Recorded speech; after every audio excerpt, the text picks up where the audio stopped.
Okay, let us pray. हम प्रार्थना करेंगे, हमारे सरों को झुकाएंगे। स्वर्गीय पिता परमेश्वर, प्रभु यीशु मसीह के नाम से हम सब और एक बार आपके पास आते प्रभु।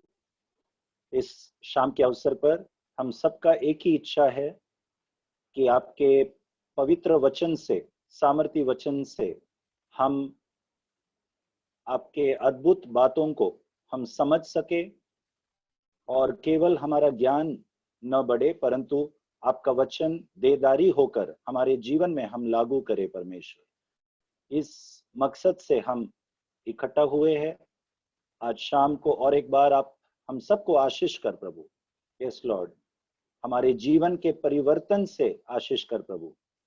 और कोई बहुतायक जीवन से आई एम सॉरी हार्दिक इस सांसारिक जीवन से नहीं प्रभु, परंतु जो अनंत काल का जीवन, जो आपका स्वर्गीय आशीषों से आप हमें आशीष कर प्रभु। हम प्रार्थना करते हैं आने वाले सभी को आप जल्द इस बाइबल स्टडी में कनेक्ट करवाए प्रभु, ताकि हम सब मिलकर इस वचन का लाभ उठा सके प्रभु। धन्यवाद परमेश्वर, आपने प्रार्थना सुना, इसके लिए यीशु के नाम से हम मांगते हैं, आमीन। Okay, will continue with our study of the book of Isaiah. यशायाह का पुस्तक का अभ्यास हम जारी रखेंगे। पिछले हफ्ते हम यशायाह का पहला अध्याय उसका 4था वाक्य तक हमने देखा था। विशेष करके हमने पढ़ा कैसे माता पिता होने के नाते हमारा कर्तव्य हमारे बच्चों के प्रति उनको परमेश्वर का वचन सिखाना कितना है। और यदि हम बच्चों को वचन सिखाएंगे सही समय पर, उनके जीवन में वो फल आएगा। और 4था वचन में जैसे परमेश्वर इजरायली लोगों के विषय में अफसोस करके कहता है कि ये भटके हुए लोग हैं, कैसे बच्चे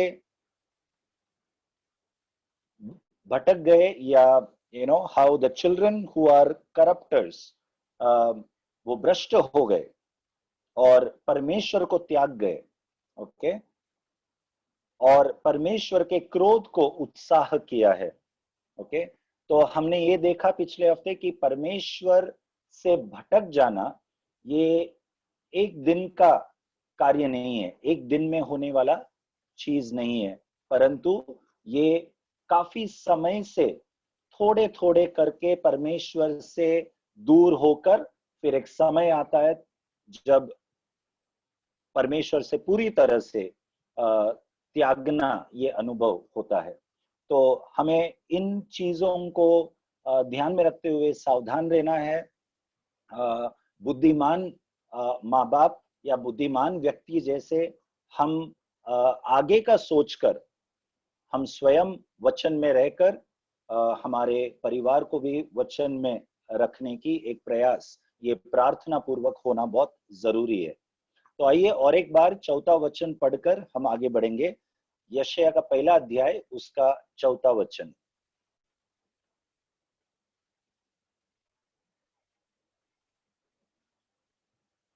brother Pinto, are you there? कोई भी पढ़ सकते हो। हाय, ये जाति पाप से कैसी भरी है, यह समाज अधर्म से कैसा लदा हुआ है। इस वंश के लोग कैसे कुकर्मी हैं, ये बाल बच्चे कैसे बिगड़े हुए हैं। उन्होंने यहोवा को छोड़ दिया, उन्होंने इज़राइल के पुत्र को तुच्छ जाना है, पराये बनकर दूर हो गए हैं। पराये बनकर दूर हो गए हैं। ओके, और एक बार याद दिलाऊं, यशायाह नबी परमेश्वर का इन वचनों को, वाणियों को कब सुना रहा था?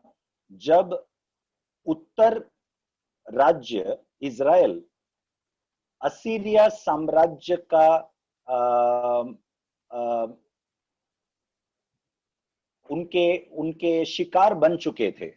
ओके, उत्तर राज्य जो इज़राइल है वो असीरिया साम्राज्य का शिकार बनकर असीरिया साम्राज्य इज़राइल पर हमला कर चुका था। तब दक्षिण राज्य जो यहूदा राज्य है वहां पर यशायाह भविष्यवाणी कर रहा है, और यहूदा राज्य का capital, what do you call for capital? राजधानी। यस, यहूदा राज्य का राजधानी यरूशलेम था। ओके, और इज़राइल राज्य का जो राजधानी समरिया था।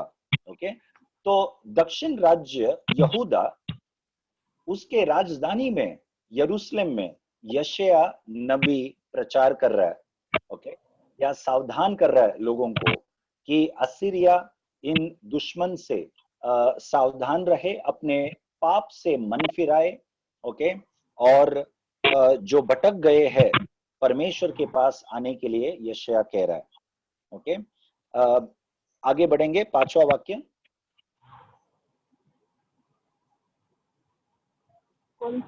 तुम विवाह कर करके क्यों अधिक मार खाना चाहते हो? तुम्हारा घाव से भर गया और कहीं भी कुछ आरोग्यता नहीं। चोट और कोड़े की मार के है तो ना आए गए ना बांध लगा। सिस्टर आपका वॉइस काफी ब्रेक हो रहा है। एक minute dear, can you try? You have the Hindi Bible? अच्छा ठीक, हाँ फिर एक मिनट, अंजलि ट्राई कोई करेगी। और पढ़ ले, मुझे भी लग रहा है ब्रेक हो रही है आवाज। या ब्रेक हो रही है। Anjali please try. Shall I try? Yes, that's what I said. Verse 5. तुम बलवा कर करके क्यों अधिक मार खाना चाहते हो? तुम्हारा सिर घाव से भर गया और तुम्हारा हृदय पांव से सिर तक। Only verse 5, right? Only verse 5. Start again. तुम बलवा कर करके क्यों अधिक मार खाना चाहते हो? तुम बलवा कर करके क्यों अधिक मार खाना चाहते हो? Just one second. Let me just mute others because the voice is echoing.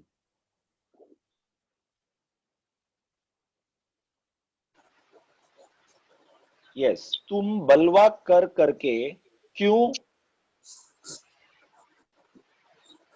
read.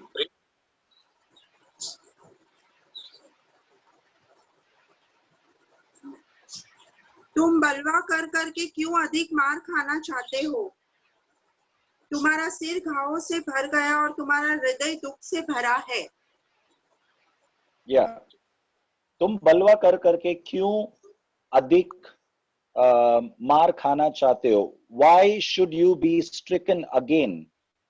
You will revolt more and more. The whole head is sick, okay, and the whole heart faints. तो हम जो आज पढ़ने जा रहे हैं कुछ वचनों को, पहला अध्याय में कुछ वचनों को, ये पढ़ते वक्त हमें ये समझना जरूरी है कि एक व्यक्ति जब पाप में गिरता है या पाप में पड़ा रहता है या उस गलत दिशा में आगे बढ़ते बढ़ते जाता है, ओके, तो वो कौन सा वो एक अवस्था रहता है, वो अवस्था को हमें थोड़ा समझना जरूरी है। ओके, बलवा कर करके क्यों अधिक मार खाना चाहते हो, मतलब ऑलरेडी मार खा चुका है बलवा करके। ओके, जब हम बलवा करते हैं परमेश्वर के आज्ञा के सामने, जब हम बलवा करते हैं तब जरूर कुछ ना कुछ तरीके से उसका परिणाम हमारे जीवन में होता है। Okay, there is some problems that we face in life because of rebellion, there is no doubt. Okay, हम जब आज्ञा पालन नहीं करते कुछ मुश्किलों का सामना करना पड़ता है, कुछ तकलीफ का सामना करना पड़ता है। ओके, उसके बावजूद जब एक व्यक्ति या तो उन दंड को, उन मुश्किलों को ये न समझते हुए कि ये बलवा का कारण है, वो व्यक्ति उस बलवा में आगे बढ़ता है, या तो समझता है कि ये बलवा के कारण ये दंड है या ये मुश्किल मेरे जीवन में है, फिर भी उसी गलत मार्ग में वो व्यक्ति आगे बढ़ता जाता है। ओके, पाप करने वाला व्यक्ति अधिक पाप करता है, कई बार ऐसा होता है। तो प्रश्न उन विचारधाराओं के विरुद्ध है। ये प्रश्न, 5वां वाक्य का प्रश्न, तुम बलवा कर करके क्यों अधिक मार खाना चाहते हो? ओके, क्यों अधिक मार खाना चाहते हो? ओके, ये जो मनोभावना है, ये अलग अलग मात्रा में हम सबके जीवन में हम अनुभव कर सकते हैं। ओके, जब हम पाप करते हैं, अब यहां पर पाप ये शब्द जब मैं इस्तेमाल करता हूं, हम शायद सोचेंगे कि ये पाप ये शब्द मुझ पर लागू नहीं होता। क्यों ऐसा? अगर हम ऐसा सोचते हैं तो हम क्यों ऐसा सोचेंगे? क्योंकि हमारे हिसाब से पाप का परिभाषा या अर्थ व्यभिचार करना या हत्या करना या चोरी करना, ऐसे हमारे परिभाषा में पाप का अर्थ होगा। लेकिन क्यों ना हम एक क्षण के लिए गलतियों का पुस्तक खोलेंगे, the book of Galatians,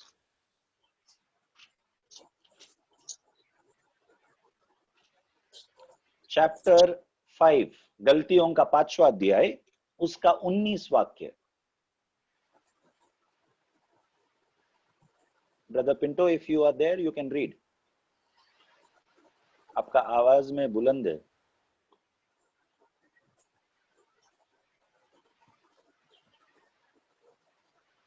I think there is some problem. Dear, go ahead.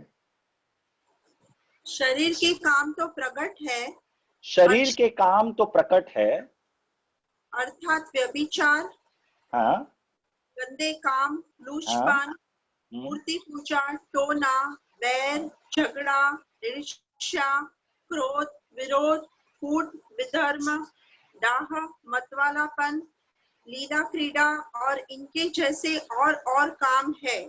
इनके विषय में मैं तुमसे पहले से कह देता हूँ, इनके विषय में मैं तुमसे पहले ही कह देता हूँ कि जैसे पहले कह ही चुका हूँ कि जैसे पहले कह चुका हूँ कि ऐसे ऐसे काम करने वाले परमेश्वर के राज्य के वारिस न होंगे। ऐसे ऐसे काम करने वाले परमेश्वर के राज्य में वारिस नहीं होंगे, प्रवेश नहीं करेंगे। कैसे कैसे काम करने वाले? जो हमने पढ़ा, ऊपर जो लिखा है, वो क्या काम है? व्यभिचार है। Come on, come with me.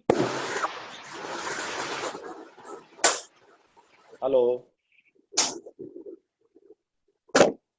Yes dear, please read with me fast. Which verse? Same verse. कैसे कैसे काम करने वाले? व्यभिचार, और क्या है? व्यभिचार, गंदे काम, गंदे, one by one, hold on. व्यभिचार, गंदे काम, लूचपन, मूर्ति पूजा, होल्ड ऑन देयर, पॉज। सो अंत में लिखा है ऐसे ऐसे काम करने वाले परमेश्वर के राज्य में प्रवेश नहीं करेंगे। ओके, तो कैसे काम करने वाले? हमें अपने आप को पूछना है ये प्रश्न। ओके, हम परमेश्वर का हर एक वचन हमारे लिए है। ऐसा कोई भी वचन हम ये नहीं कह सकता वो जो जेल में पड़ा है या जो हत्या किया है ऐसे लोगों के लिए है। नो, एवरी वर्ड्स, हर एक वचन हमारे लिए। संपूर्ण पवित्र शास्त्र, ओके, हमारे सुधार के लिए लाभदायक है। तिमोथियस का पुस्तक में 3 अध्याय का 16 वाक्य में लिखा है, संपूर्ण पवित्र शास्त्र परमेश्वर के प्रेरणा से रचाया गया है। और वो किस लाभ के लिए है? हमारे सुधार के लिए, बाजू वाले के सुधार के लिए नहीं। कोई और विश्वासी या अन्य जाति के लिए नहीं, हर एक के लिए है। ओके, तो हम ये नहीं कह सकते कि ये वचन हमारे लिए लागू नहीं होता। ओके, पाप का परिभाषा हम देख रहे, पाप का अर्थ क्या है, केवल व्यभिचार नहीं है। ओके, गलतियों का 5वां अध्याय उसका 21 वाक्य के अंत में ये लिखा है कि ये ऐसे ऐसे काम करने वाले परमेश्वर के राज्य में प्रवेश नहीं करेंगे। तो कौन से काम करने वाले? व्यभिचार लिखा है, लूचपन लिखा है, गंदे काम लिखा है, मूर्ति पूजा लिखा है, ओके, जादू टोना लिखा है। तो हम सोचेंगे हम ये सब काम नहीं करते, ओके, अच्छी बात है, लेकिन जादू टोना के बाद क्या लिखा है? पढ़िए। टोना, बैर, बैर, नफरत, ओके, हेट्रेडनेस। तो नफरत शायद हमारे अंदर कभी हुआ होगा। ओके, आगे नफरत के आगे क्या लिखा है? झगड़ा। झगड़ा, क्या झगड़ा हुआ है? जरा हम अपने आप को जांच के देखें। ओके, क्या हमारे घर में झगड़ा हुआ है? क्या हमारे पड़ोसी या हमारे रिश्तेदारों के साथ? कभी भी झगड़ा या झगड़ा का भावना या कोई भी अर्थ से बैर या नफरत का भावना, आगे पढ़िए। ईर्ष्या। ईर्ष्या, ईर्ष्या मतलब गुस्सा, गुस्सा हुआ है। ओके, ये सब हम अपने आप को जांच के देखें। गुस्सा, आगे। क्रोध। क्रोध, ओके। विरोध। विरोध। फूट, विधर्म। फूट, फूट मतलब डिसेंशन। ओके, डिसेंशन। फूट मतलब अलग होना, अलग होना, फूट। Okay, divisions. और इंग्लिश में और एक शब्द बीच में लिखा है, सेल्फिश एम्बिशन। हम कुछ भी यदि स्वार्थी मन से कुछ करते हैं, तो कोई भी प्रकार से हमारे जीवन के कोई भी समय पर स्वार्थीपन कोई भी तरह से हमारे जीवन में, हमारे मन में यदि जगह लिया है, तो हम इस कैटेगरी में आता है। ओके, और फिर डाह। डाह, मतवालापन। ओके, डाह मतलब, just correct me, it is envy, right? Envy, yes. N V.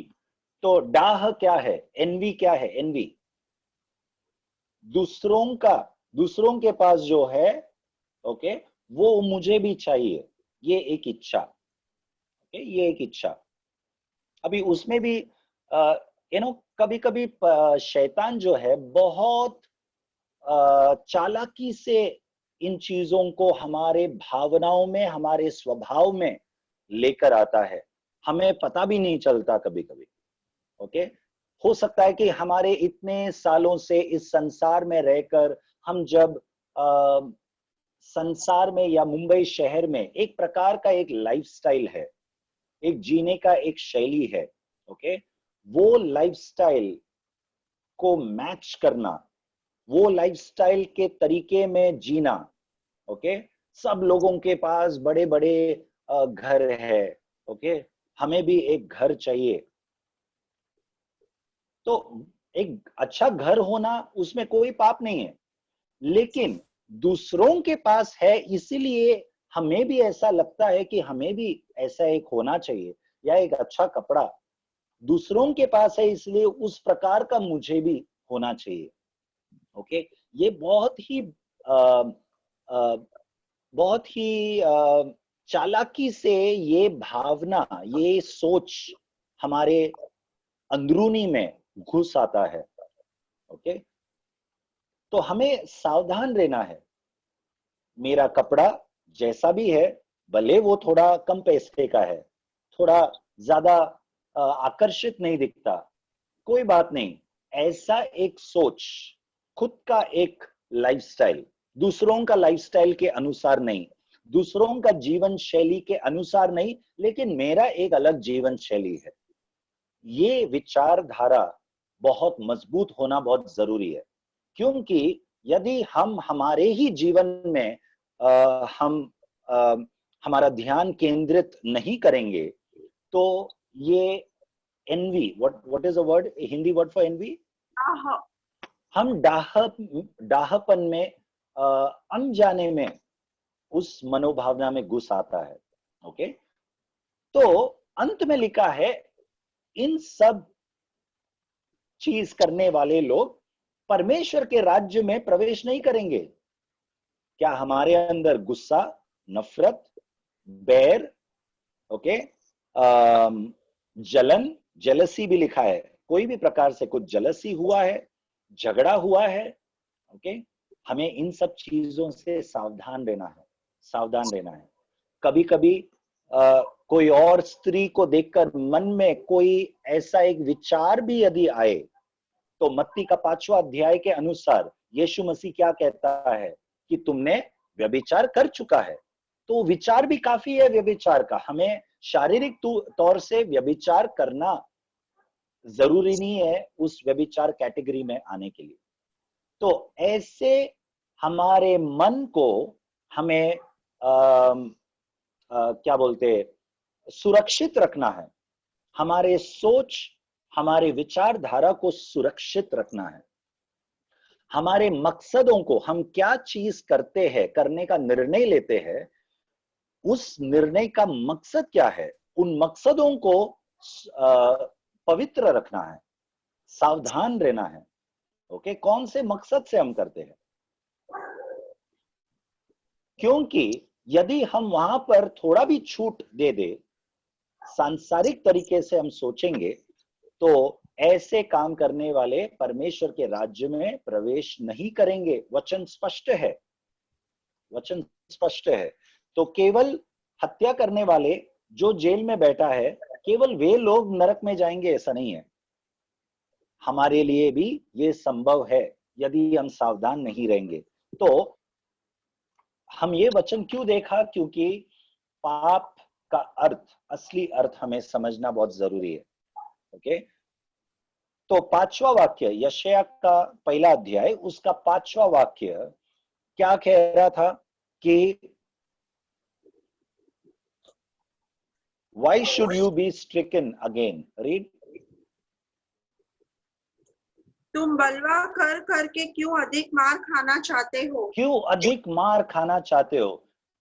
एक व्यक्ति बलवा कर करके, तो परमेश्वर का वचन कुछ सिखाता है, जैसे हमने गलतियों का पुस्तक में देखा, और उन वचनों पर यदि हम ध्यान देकर हमारे जीवन नहीं जिएंगे, तो हमारा स्वभाव उन वचनों के विरुद्ध होगा। और यदि हमारा स्वभाव या जीवन शैली उन वचनों के विरुद्ध होगा, तो क्या है, वो बलवा है। हम वचन के विरुद्ध बलवा कर रहे हैं। ओके, और बलवा कर करके हमें ही कई बार पता नहीं चलता है कि हम बलवा कर रहे हैं, क्योंकि वचन में दिए हुए शिक्षणों का, शब्दों का, हर एक शब्दों का हम अपना ही एक मतलब बना रखे हैं। तो इसलिए वचनों का सही अनुवाद होना, हमारे मन में विचारधारा, सही विचारधारा होना, ये बहुत जरूरी है। क्यों तुम बलवा कर करके क्या खाते हो, मार खाते हो बार बार, बराबर? यस। Continue reading. तुम्हारा सिर घाव से भर गया है, तुम्हारा सिर घाव से भर गया है, और तुम्हारा हृदय दुख से भरा है। तुम्हारा हृदय किससे भरा है? दुख से भरा है। दुख से भरा है। ओके, ये परमेश्वर यशायाह के द्वारा यहूदियों को कह रहा है, परमेश्वर के लोगों को कह रहा है कि तुम्हारा हृदय किससे भरा हुआ है? दुख से भरा हुआ है। ओके, ये दुख किस कारण है? ये कॉन्टेक्स्ट पे यदि आप देखेंगे तो पाप के कारण है, हमारे ही पाप के कारण, हमारे ही गलत कामों के कारण। ओके, हम दुख में रहते हैं। भजन संगीता लिखने वाला एक अध्याय में ऐसा कहा है कि हमारे हड्डियां कमजोर हो जाते हैं, कमजोर हो जाते हैं। पाप कर करके गलत मार्ग में हम आगे बढ़ बढ़ के हमारे हड्डियां कमजोर हो जाते हैं। ओके, शरीर में भी शारीरिक कमजोरी होता है पाप के कारण। तो पाप के कारण केवल आत्मिक तौर से हम परमेश्वर से अलग नहीं होते, परंतु शारीरिक तौर से भी हम कमजोर हो जाते हैं। शारीरिक मृत्यु या शारीरिक बीमारी भी आता है पाप के कारण। ओके, तो हमें हमारे चाल चलन पर ध्यान देना और सावधान होना बहुत जरूरी है। यहाँ पर यशायाह के द्वारा परमेश्वर यहूदा के राज्य के यहूदियों को इन शब्दों से परमेश्वर चेतावनी दे रहा है। 6वां वाक्य पढ़िए। पांव से सिर तक कहीं भी कुछ आरोग्यता नहीं, केवल चोट और फोड़े की मार के चिन्ह और सड़े हुए घाव है, जो दबाए नहीं, जो न दबाए गए, न बांधे गए, न तेल लगाकर नरमाए गए हैं। तो पैर से लेकर सर तक, मैं ये चाहता हूं कि आप लोग सब, जब हम ये वचनों को पढ़ेंगे, पहला अध्याय के कुछ वचनों को जब हम पढ़ेंगे, आप एक पाप करने वाला व्यक्ति के स्थिति को आप कल्पना कीजिए अपने मन में। उस स्थिति को यहाँ पे वर्णन किया गया है। पैर से लेकर सर तक एक पाप करने वाला व्यक्ति, पैर से लेकर सर तक उसका अवस्था कैसा है? पढ़िए। कहीं भी कुछ आरोग्यता नहीं, आरोग्यता नहीं है। सर से लेकर पैर तक, there is no life, there is no activeness. Okay, आगे। केवल चोट और कोड़े के मार के चिन्ह और सड़े हुए घाव है, जो न दबाए गए, न बांधे गए, न तेल लगाकर नरमाए गए हैं। तो हमारी अवस्था कैसा है?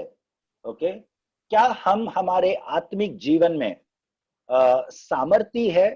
परमेश्वर के संतान होने के नाते, उनका यीशु का शिष्य होने के नाते, क्या हम एक हारा हुआ जीवन जी रहे?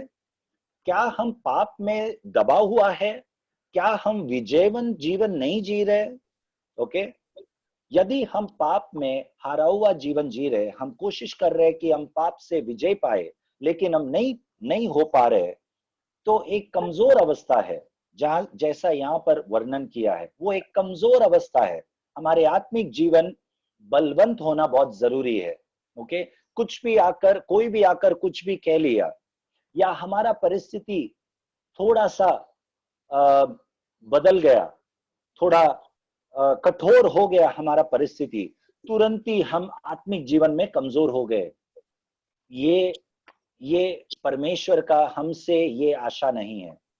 हम आत्मिक जीवन में बलवंत रहना बहुत जरूरी है। कठिन परिस्थिति आने दो, कोई भी कुछ भी आकर कहकर जाने दो, हम परमेश्वर के हर समय पर परमेश्वर की स्तुति और परमेश्वर को धन्यवाद कहने का एक मजबूत अवस्था हमारा होना बहुत जरूरी है। ओके, हमारा घाव बढ़ते नहीं जाना चाहिए। परमेश्वर ने हमें एक बहुत सामर्थी दवाई दिया है। वो दवाई परमेश्वर का वचन है। ये दवाई, ये वचन यदि आप रोज पढ़ेंगे, भजन संगीता पहला अध्याय निकालो, साम चैप्टर 1।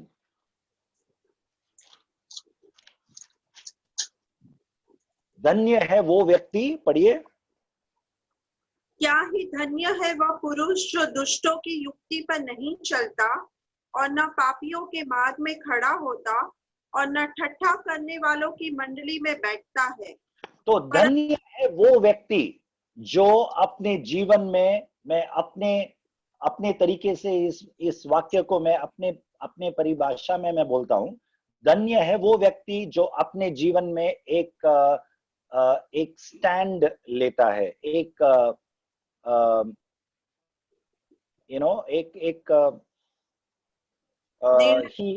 एक निर्णय लेता है। ओके, वो दूसरों के निर्णय के अनुसार अपना चाल चलन नहीं बनाता। जैसे दानियल के विषय में, दानियल का पुस्तक उसका पहला अध्याय में दानियल के बारे में लिखा है कि परंतु दानियल ने अपने मन में ठान लिया था कि वो राजा के मेज से दिया हुआ उन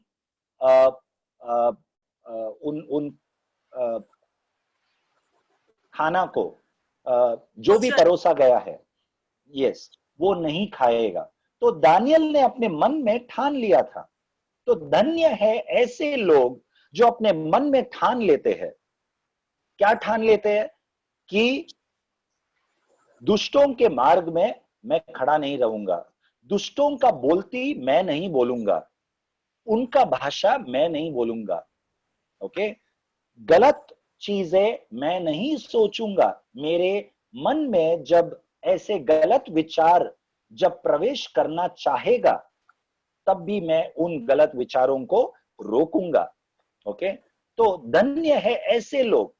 तो हमें हमारे मन में बहुत ही मजबूत रहना है, हमारे मन में, in our mind, because mind is our battlefield. मन जो है एक युद्ध भूमि है, हमें वहां पर मजबूत रहना है। जब हम ऐसे मजबूत रहेंगे, वचन कहता है कि धन्य है वो व्यक्ति जो मन में मजबूत है, ऐसे मार्गों में नहीं चलता। और यदि हम मन में निर्णयों में मजबूत रहेंगे तो दूसरा वाक्य क्या कहता है? परंतु वह तो यहोवा की व्यवस्था से प्रसन्न रहता और यहोवा के व्यवस्था में, वचन में प्रसन्न रहता है। तो हम आकर्षित किन चीजों में रहेंगे? हम वचन के प्रति आकर्षित रहेंगे और उन वचनों को हम दिन और रात क्या करेंगे?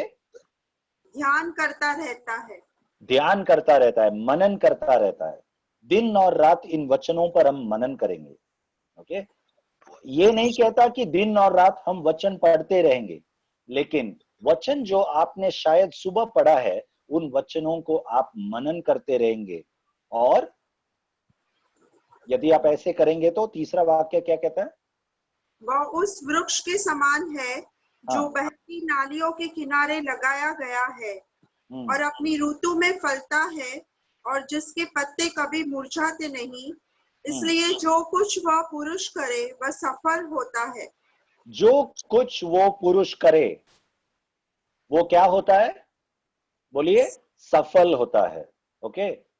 जो कुछ वो पुरुष करे, तो वो मतलब वचन जब कहता है कि वो पुरुष, मतलब वचन एक एक एक एक स्पेसिफिक व्यक्ति के बारे में कहता है, एक प्रकार का व्यक्ति, सबके बारे में नहीं कहता, सब विश्वासी के बारे में नहीं कहता। कई बार हम विश्वासी लोग हम ये गलती कर बैठते हैं कि हम वचनों को, जो परमेश्वर का जो प्रॉमिसेस है ना, हर एक प्रॉमिस को हम, वो बोलते हैं ना, एक बहुत ही मशहूर कहावत है मसीह लोगों में, क्लेम द प्रॉमिसेस, ओके। परमेश्वर के what do you call for promises? प्रतिज्ञाओं का दावा करना, वादों का दावा करना। हाँ, वचनों को हम क्लेम करते हैं, क्लेम करो, ओके। कई प्रचारक लोग भी बोलते हैं वचन, ये वचन है, वचन को अपने जीवन में क्लेम करो। वचन को क्लेम करना, इसमें कोई गलत नहीं है, परंतु यदि हम वचनों के अनुसार नहीं जीता और वचन हम क्लेम करेंगे तो उसका कोई असर नहीं पड़ेगा, कोई असर नहीं पड़ेगा। तो यहां पर तीसरा वाक्य का अंत में ऐसा लिखा है कि वो व्यक्ति, it is pointing out to a specific person. पढ़िए। Joseph brother will read. Okay, Pinto brother. कौन सा वचन? भजन संगीता पहला अध्याय, उसका तीसरा वाक्य का अंत में। इसलिए जो कुछ वह पुरुष करे वह सफल होता है। जो कुछ वो पुरुष करे, so it is pointing out to a specific person. वो पुरुष करे तो सफल होएगा। सब पुरुष करेगा तो, सब लोग वचन क्लेम करेगा, ओके, तो वो सफल नहीं होता। लेकिन वो पुरुष या वो व्यक्ति यदि जीवन में कुछ करे तो वो सफल होगा। तो वो कौन सा पुरुष है? उसके ऊपर जो भी लिखा है, धन्य है वो व्यक्ति जो वचन व्यवस्था पर अपना मन लगाता है और व्यवस्था के ऊपर दिन और रात मनन करता है, व्यवस्था के अनुसार चलता है। ओके, और क्या लिखा है? वो पुरुष एक वृक्ष, उस वृक्ष के समान है जो बहता हुआ नदी के पास खड़ा है, जो फलवंत है, हर ऋतु में, हर महीने में, हर मौसम में फलवंत रहता है।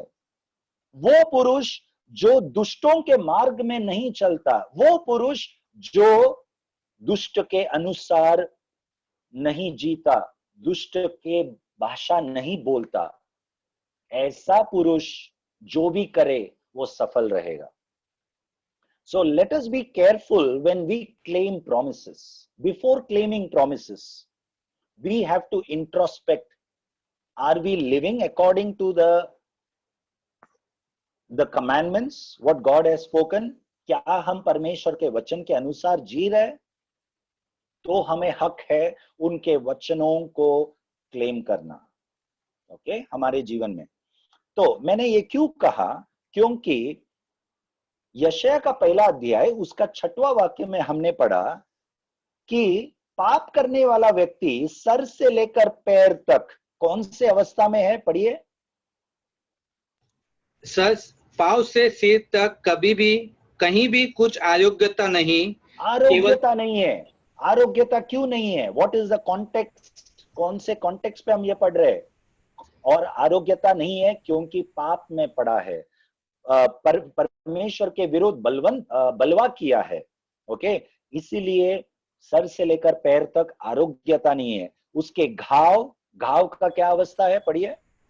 केवल चोट और कोड़े की मार के चिन्ह और सड़े हुए घाव है, जो न दबाए गए, न बांधे गए, न तेल लगाकर नरमाए गए हैं। ऐसा अवस्था है। कल्पना कीजिए ऐसा एक व्यक्ति को। 7वां वाक्य, तुम्हारा देश उजड़ा पड़ा है, तुम्हारे नगर भस्म हो गए हैं, तुम्हारे खेतों को परदेसी लोग तुम्हारी निगल रहे हैं। ओके, बस यशायाह नबी यहूदी लोगों से कह रहा है, बहुत कठोर शब्द है ये सब। तुम्हारा देश कैसा पड़ा है? तो देश का अवस्था, तुम्हारे व्यक्तिगत जीवन का अवस्था, ये यशायाह के द्वारा परमेश्वर यहूदियों को कह रहा है। तो क्या अवस्था है? व्यक्तिगत जीवन का क्या अवस्था है? कल्पना कीजिए। देश का क्या अवस्था है? देश कैसा है? उजाड़ पड़ा है। बराबर, पढ़िए। उजड़ा पड़ा है। यस। तुम्हारे नगर भस्म हो गए हैं। भस्म हो गए। तो ये यशायाह क्यों कह रहा है? क्योंकि उत्तर राज्य इजराइल को ऑलरेडी असीरिया साम्राज्य आकर हमला करके उनको बंदीगृह में लेकर गया। ओके, अब यशायाह चेतावनी दे रहा है कि असीरिया साम्राज्य यहूदा राज्य को भी हमला कर चुका है, शुरुआत हो चुका है। ओके, यहां पर मैं एक चीज का क्या बोलता हूं, बैकग्राउंड आपको देना चाहता हूं। और एक बार, जब असीरिया साम्राज्य जब इजराइल पर हमला नहीं किया था, उत्तर साम्राज्य पर हमला नहीं किया था, उस समय असीरिया जो है बहुत ही ताकतवर एक साम्राज्य बन चुका था उस समय का पूरे विश्व में। तो उस समय का विश्व जो है, जो मिडिल ईस्ट का जो राज्य है, मैं आपको एक मैप दिखाना चाहता हूं, एक नक्शा, जरा रुकिए।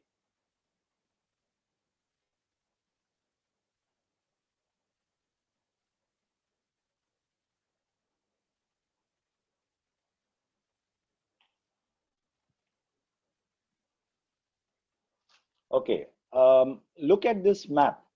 ये उस समय का जो असीरिया लिखा है ना, असीरिया साम्राज्य जो ऊपर लिखा है, और आपके स्क्रीन के लेफ्ट में इजराइल देश है, इजराइल है और यहूदा साम्राज्य दोनों है। इजराइल देश का कैपिटल, राजधानी समरिया है, और यहूदा का राजधानी यरूशलेम है। तो असीरिया उस समय, जब इजराइल और यहूदा देश सही प्रकार से था, उस समय असीरिया साम्राज्य बहुत ही बलवंत हो रहा था। तो इजराइल देश, यहूदा देश और इजराइल के आजू बाजू के बाकी देश लोग बहुत ही सावधान था कि असीरिया आकर हमला करेगा। तब इजराइल ने क्या किया, इजराइल जो उत्तर साम्राज्य है यहूदी का, आजू बाजू के देशों के साथ हाथ मिलाकर एक एक joint effort, okay, they formed a unity with the other countries, okay, और इजराइल ने यहूदा साम्राज्य को भी क्या बोलते, एक बुलावट दिया कि साथ मिलकर हमला करने के लिए असीरिया पर, लेकिन यहूदा ने साथ नहीं दिया। यशायाह का पहला अध्याय उसका पहला वाक्य में जो उज्जियाह, जोताम और आहाज राजाओं का नाम लिखा है, तो उस समय आहाज राजा था यहूदा का। तो आहाज ने इजराइल के साथ नहीं दिया। तो इजराइल ने क्या किया, बाकी देशों के साथ मिलकर यहूदा पर हमला किया। ओके, अभी इसका अहमियत मैं चाहता हूं कि आप लोग समझे।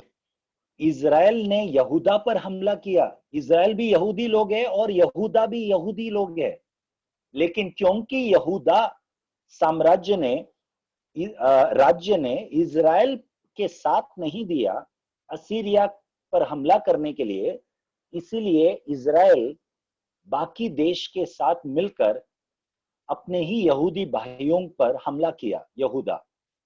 तो जब हमला करने का सोच ही रहा था, तभी यहूदा का राजा आहाज था उस समय पर। ओके, तो यहूदा का राजा असीरिया का साथ मिलकर, okay, so it's a very interesting fact, a history, that यहूदा का राजा आहाज, जो यहूदी लोग हैं, वो असीरिया के साथ मिलकर इजराइल पर हमला कर रहा है। ओके, उस प्रकार से असीरिया को, जब मैंने पहले से ही 2-3 हफ्ते से मैं आपको कह रहा हूं कि कैसा असीरिया साम्राज्य इजराइल के ऊपर पहला हमला किया और इजराइल को बंदी बनाया। ये करने में Assyria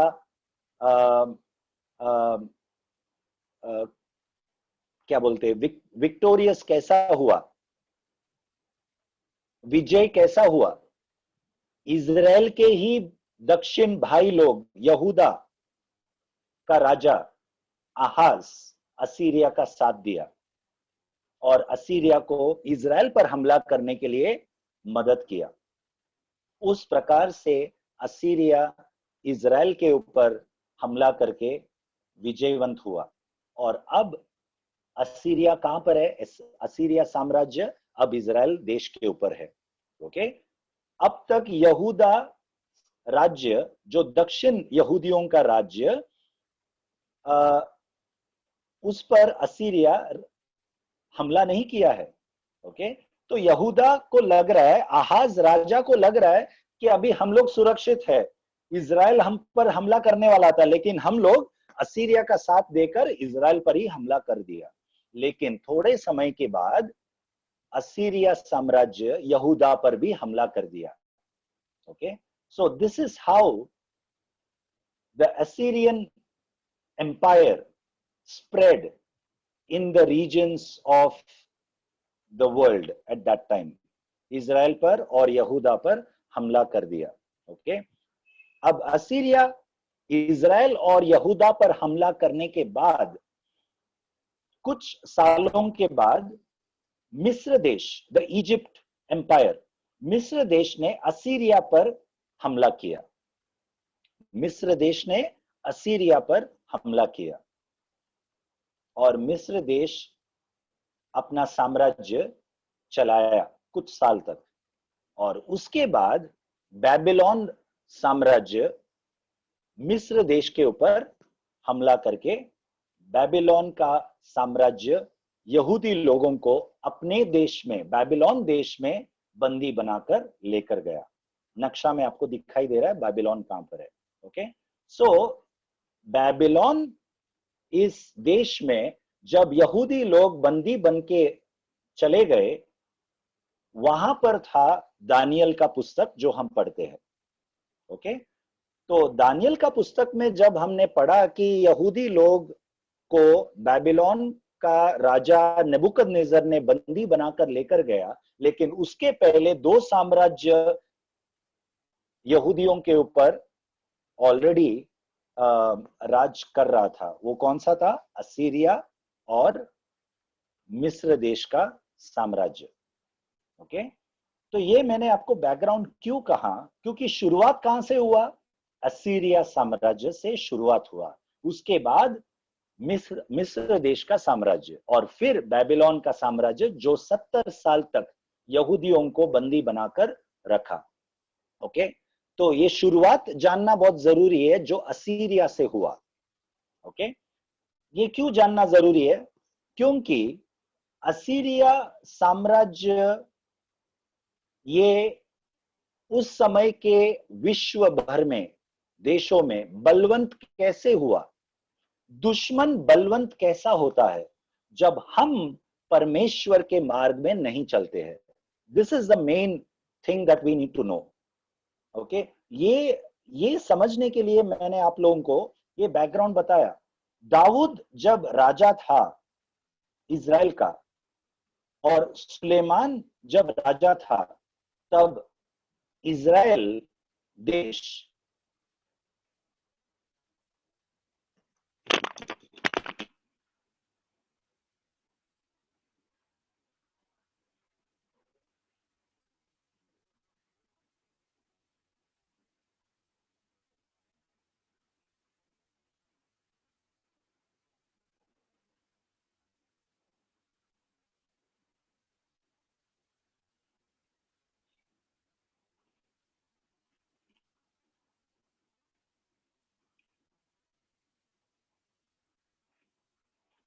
Okay, everyone can hear me?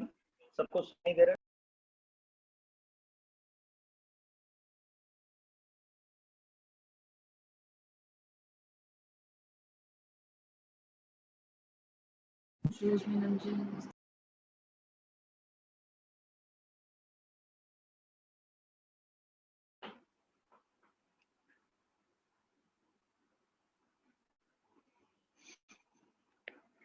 Okay, सब लोग जरा लॉग आउट करके लॉग इन कीजिए। Thank you.